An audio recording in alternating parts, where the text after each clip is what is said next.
रावी जैसे ही अपने बच्चों को छोड़कर घर आई, वो सीधा अपने कमरे में चली गई। उसने मेड को बुलाकर एक कॉफी मंगवाई और अपना लैपटॉप लेकर स्टडी रूम की तरफ चली गई। स्टडी रूम में पहुंचने के बाद उस रूम में मेड एक कॉफी का मग लेकर रावी के स्टडी रूम के अंदर आई। उसने वो कॉफी कप टेबल पर रखा और रूम से बाहर चली गई। रावी ने एक हाथ से कॉफी मग अपने हाथ में लिया और एक सिप लेकर कॉफी मग को साइड में रख दिया। फिर उसने लैपटॉप में ऑनलाइन साइट ओपन किया, जिसमें बहुत से तरह तरह के आईटी कंपनी का नाम था, जिसमें hacking safe system demand market में बहुत ज्यादा थी। रावी को बचपन से ही हैकिंग सीखने का शौक था, पर उसे अपने स्किल को इम्प्रूव करने के लिए कोई सोर्स नहीं मिला था। लेकिन जब वो कनाडा गई तो उसे इस स्किल को आगे बढ़ाने के लिए मौका मिला था। उसके इस स्किल के बारे में उसके अलावा सिर्फ ओहस को ही पता था। उसने देखा कि लैपटॉप स्क्रीन पर एक ऑनलाइन कंपटीशन हो रहा है, जिसमें एप्लीकेशन प्रोग्राम हैक करके उसमें आ रहे वायरस को मिटाना था और उसके लिए सिर्फ 1 घंटे का टाइमिंग दिया गया था।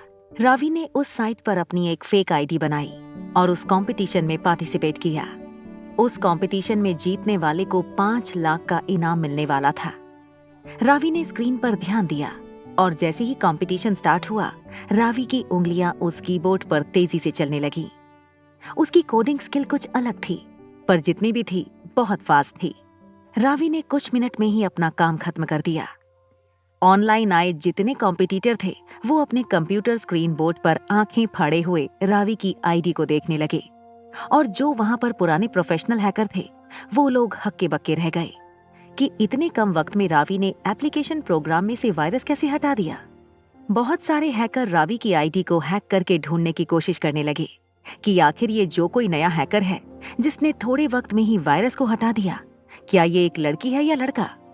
ये जानने के लिए उसके पीछे पड़ गए और उस हैकर ने इतने कम समय में ये सब कैसे किया, ये सोचते हुए उसकी आईडी को हैक करने लगे। बहुत सारे हैकर उसके मेल बॉक्स पर मैसेज छोड़ने लगे, पर रावी ने किसी को ज्यादा भाव न देते हुए अपना इनाम अपने अकाउंट में जमा करके उसके सारे ट्रांजैक्शन हैक करके उड़ा दिए और अपने आईडी से लॉग आउट कर दिया।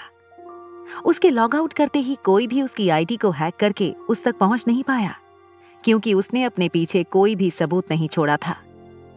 ऐसे ही पूरे एक दिन में उसने अलग अलग साइट पर बहुत सारे काम किए। अपना काम करने के बाद उसके अकाउंट में आज पूरे 10 लाख जमा हुए। अपना काम पूरा होते ही उसने अपने पीछे एक भी सबूत ना छोड़कर अपनी आईडी से लॉग आउट कर दिया था, जिसके बाद आईटी कंपनी और हैकिंग की दुनिया में उसकी आईडी को लेकर तहलका मच गया। सारे हैकर रावी के पीछे हाथ धोकर पड़ गए, पर कोई उसकी आईडी हैक करके उसकी इंफॉर्मेशन निकाल नहीं पा रहे थे। वहीं कुछ हैकर रावी के बारे में सोशल मीडिया पर बातें करने लगे। कुछ लोग उसकी स्किल देखकर 30 साल पहले के एक शख्स को याद करने लगे, जो एक बहुत बड़ा हैकर था। रावी की तुलना उस जनरल वॉन से करने लगे, जो हैकिंग की दुनिया का बादशाह था। हैकिंग की दुनिया में उसने खुद को ये नाम दिया था, पर आज तक उसे किसी ने नहीं देखा था। कोई नहीं जान पाया था कि वो एक लड़की थी या लड़का।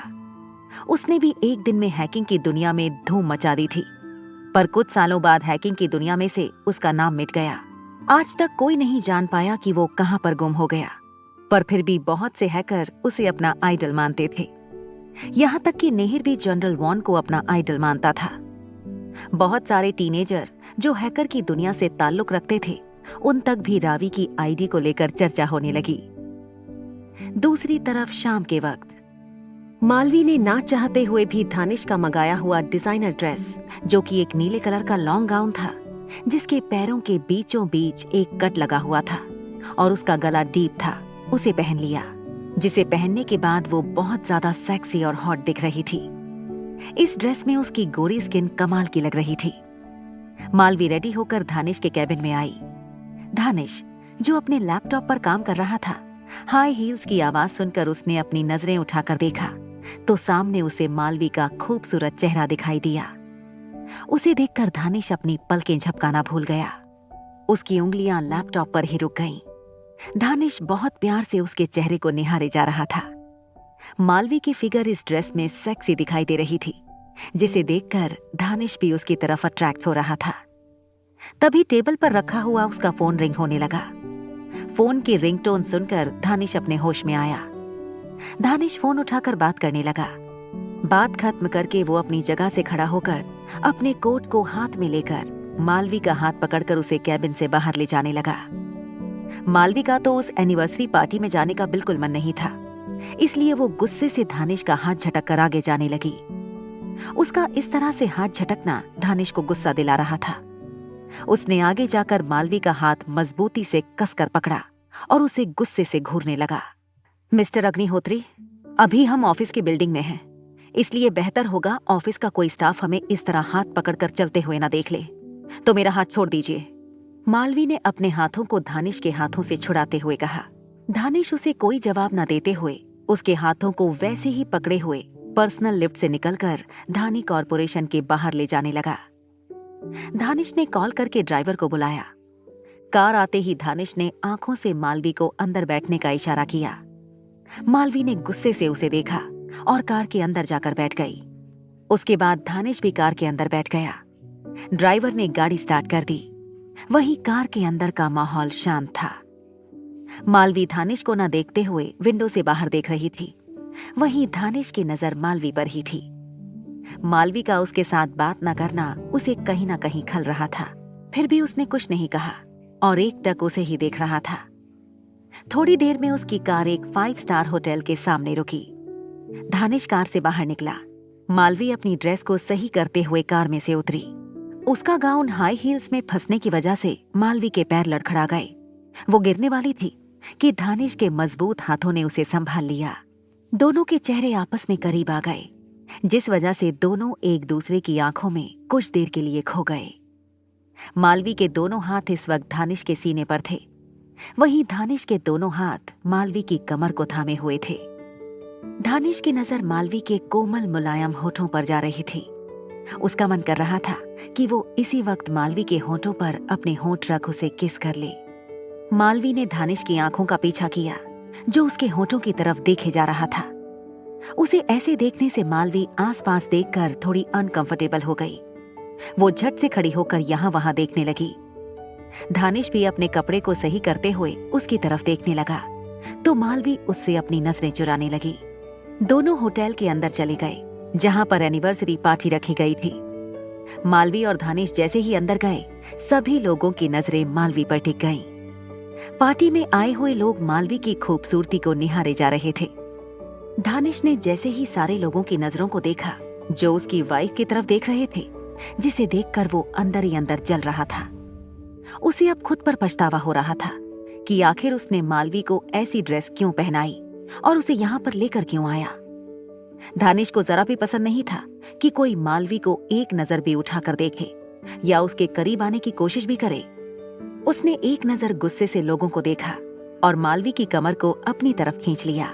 उसके ऐसे खींचे जाने पर मालवी हैरानी से उसे देखने लगी।